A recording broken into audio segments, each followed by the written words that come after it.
Greetings one and all, and welcome to another episode of Late Night Ponderings, my series of mini editorials that covers a wide range of subjects. Today's subject, From Summoner to Star, Yuna's Misunderstood Evolution. Warning, spoilers for Final Fantasy X and X2. If you don't want spoilers for a game that came out in 2001 and 2003 respectively, this is not a video of mine you should be watching. Red Angel note, I'm not gonna get into the stuff with Last Mission or the X3 audio drama because neither of those are relevant to my thesis and this video is long enough as it is in my opinion. Not to mention X3 was a hot mess and the game that was allegedly supposed to follow it up never came to fruition.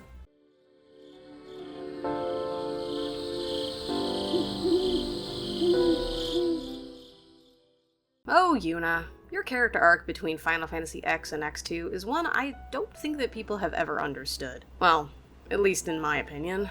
It didn't help matters that the game dedicated to Yuna's POV is such a stark departure from Final Fantasy X. The intent of Final Fantasy X2 was a dramatic departure from X, and to say that the tonal whiplash was jarring would be a massive understatement.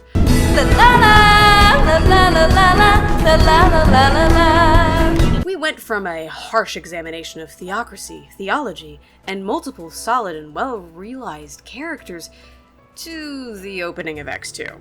What can I do for you? This isn't to say that Yuna's character arc is lacking in any way, but I'd like to address why the cultural zeitgeist remembers as X2 as a step back for Yuna, despite many not playing or dropping the game after the opening sequence. Don't get me wrong, play what you like, but don't pretend you know anything about Final Fantasy X2's story, all because the creators of the game had a very distinctive tone in mind. In an interview with IGN back in 2003, the developers spoke about what inspired the aesthetic of Final Fantasy X2, revealing the game was somewhat inspired by the popular 70s television series and popular 2000s movie duology of Charlie's Angels. No, not just Charlie's Angels, but as a recent trend. There are more and more movies where strong female characters take the action and lead. That is something that I've kept an eye on and felt it would work for us. Also, the costume change / transformation, the dress-up system in the game, was based on styles derived from anime series featuring magic girls who have the ability to transform, and other hero transformer-type characters that have existed for a long time in Japan. Female characters taking the leading role are not new for Hollywood films, and it's strange that we have not seen more of it in games. We did have a Charlie's Angels style / look in mind as a concept though. The sub-characters, LeBlanc Gang, are positioned as a typical comical role often seen in Japanese anime series. I think the question is more for the art director, but from my standpoint, I believe it is an element that can be seen throughout the game.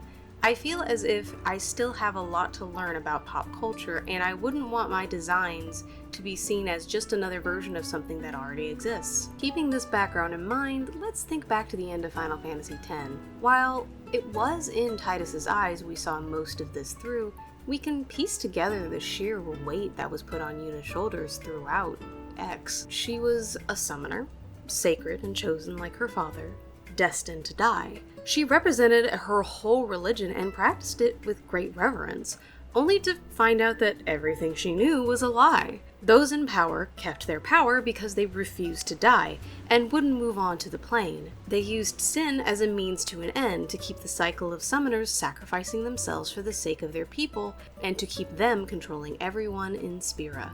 Suffer the masses so the old men in power could live forever in a positive light, unfortunately paralleling several power structures of today. And don't at me in the comments about bringing real-world politics into this. Art imitates life after all. History repeats itself on an inevitable loop, as we'll see in Final Fantasy X too. Anywho, Yuna saw to it that the system she supported and lived in her whole life would be shattered and dissolved. She did this by not only sending those who lingered onto this plane of existence, i.e. forcibly ghostbusting those who refused to die, Seymour, but killing the first summoner to have ever defeated Sin and the godly entity she once put her entire faith in. Not to mention, by game's end, the person she fell in love with was actually a memory of the faith and was sent to the far plane. Where does that leave Yuna by the beginning of Final Fantasy X2, outside of the extensive emotional damage. I think Yuna's progression to sphere hunter slash sometimes pop star in this newer, freer Spira makes a lot of sense. Yuna is famous now, and her default personality in Final Fantasy X was to be a comfort for those who had lost someone and to help people come to terms with their loved ones going to a better place. She was beloved by the people and was a bit of a people pleaser, trying to not only live up to the legacy of her father, but to keep the people around her safe. We don't see the world from her perspective in 10. We do, however, understand Yuna as a character whose role is that of a religious figure, who really is a political pawn in the original game. She chooses to break away from that role as the narrative moves on.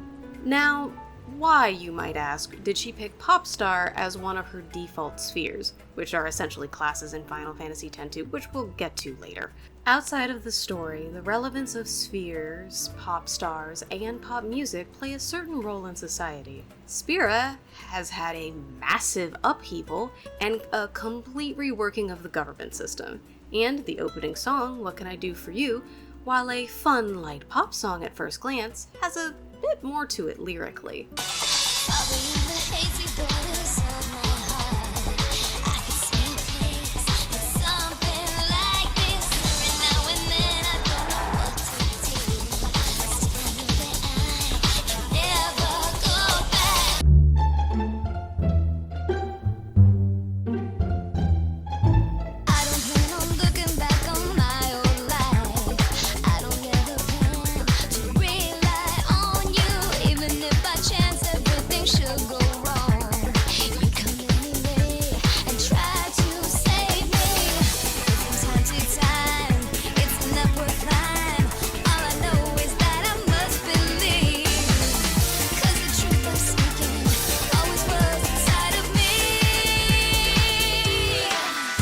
It expresses her longing to go back in time when she didn't know what she knows now, but she acknowledges that she understands that she can never go back. Yuna sought the truth and can no longer rely on others, having to go her own way. I gotta go my own way. Now, this right here is highlighting the emotional state of our protagonist at the time. A song that is much more relevant to the overall state of the world comes later at 1,000 Words, when Yuna does a concert that is not only connected to the game's overall plot, but helps soothe the rival factions of New Yevon and the Youth League. The best way to show this is the chorus of the song.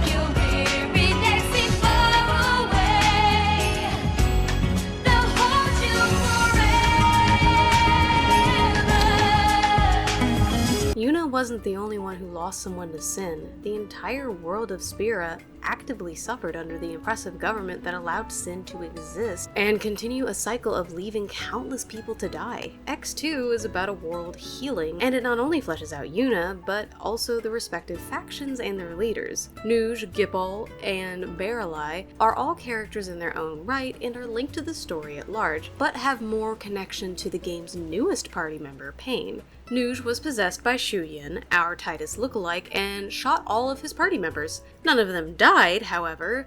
Their friendships were severed, driving them to make the Youth League, New Yevon, and the Machinist. The people of Spira were all too willing to join after their experiences with Sin. The reason that people immediately started fighting, splitting off into factions at the end of Final Fantasy X wasn't only for the power grab, it was because they were grieving over the loss of their family and friends and the endless cycle of suffering that they were going through. Yuna, acknowledging this, through her music forces these two separate factions to take a moment and process their grief, along with the chance to sing along together to a beautiful song. Yuna is once again playing the role of the activist, attempting to stop people from fighting, to give them not what they want, but what they need.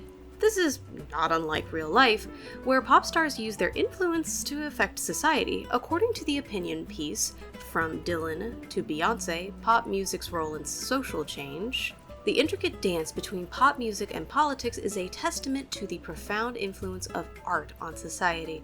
It reveals the constant interplay where music both reflects and molds the political landscape. Across decades, pop music has been a force of raising awareness, a rallying cry to change, and a source of inspiration. It serves as a mirror reflecting hopes, fears, and aspirations of a generation encapsulated in lyrics that often encapsulate complex ideas in remarkably few words.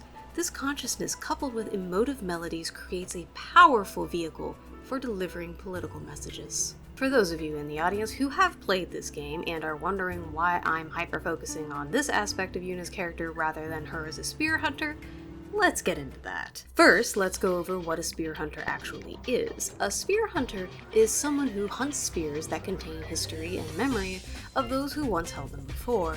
They're glimpses or memories of the past. It's why Yuna has a connection to one of the first summoners, the songstress Len, whose paramour is very similar to Yuna's own Titus. Becoming a spear hunter means Yuna is seeking out the one person she knows that these spheres can hold information about, which is, of course, Titus. Does that mean that this makes Yuna less of a character? Fundamentally ripping away any character development I've spoken of so far? No. It actually adds an interesting layer to it. Yuna is someone who, to me, is very duty-bound, and while she's no longer a summoner, she feels beholden to the world of Spira, which is part of her motivations for changing the way she has. I can only infer from the creator's word that her sudden change in outfit, that being the gunslinger type, was to emulate that of Charlie's Angels character. If we're talking show or movies though, I'm thinking it has more of a movie's inspiration in Yuna's case, due to sometimes the tongue-in-cheek nature of the game,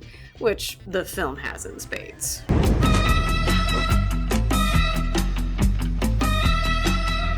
Hello, angels. Why be an angel when I can play God?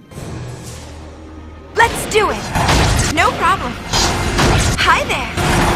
Yuna becomes a character torn between the duty to her people and wanting to return to the one person who helped her fundamentally change and grow as a human being. Here's where things get on the sticky side. Yuna throughout the game sees images of not Titus and his relationship with Lyn, watching them die after refusing the call of being a summoner.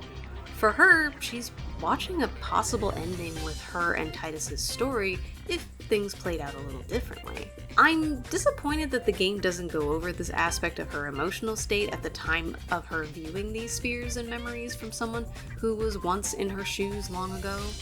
Instead, they forego it for the dumb stealth Massage LeBlanc. Ugh! Ow! That's nice. That hurts! Where are you groping? Oh, there! Alright, I'm being facetious on that, but the fact that they only go over Yuna's feelings towards these characters throughout the game very broadly is frustrating when you notice the tender love and care they put in this garbage fan service bit.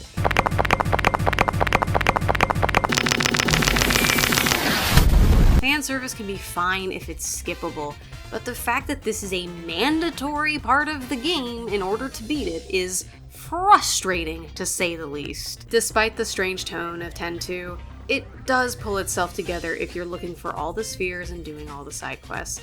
Some say it's a flaw of 10-2 with how it asks the players to do inane tasks in order to get the full story of the world and how it's progressed after Sin. I think it's a good way to force players to become immersed in the world and actively look for things that tell a story, rather than just going on autopilot.